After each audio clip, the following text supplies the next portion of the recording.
County in southeast New York until 3:30 p.m. At 2:35 p.m., National Weather Service Doppler radar indicated a severe thunderstorm capable of producing quarter-size hail and damaging winds in excess of 60 miles per hour. This storm was located near Port Jervis and moving northeast at 25 miles per hour.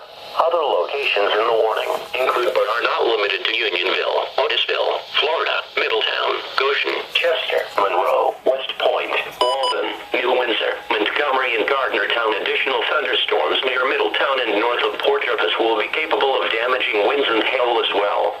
In addition to large hail and damaging winds, continuous cloud-to-ground lightning is occurring with this storm. Move indoors immediately. Lightning is one of nature's #1 killers.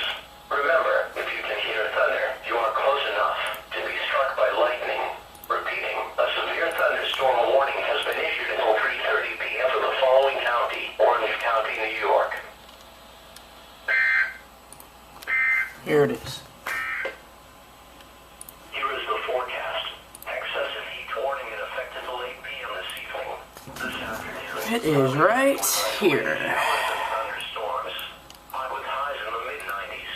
Southwest winds 10 to 15 miles per hour. Chance of rain 20%. Heat index values up to 103. Tonight. Oh, come on. Hold on. Then becoming mostly cloudy. Scattered showers and thunderstorms. It's right here. Humid with lows in the mid-70s. Southwest winds 5 to 10 miles per hour. Chance of rain. There we go.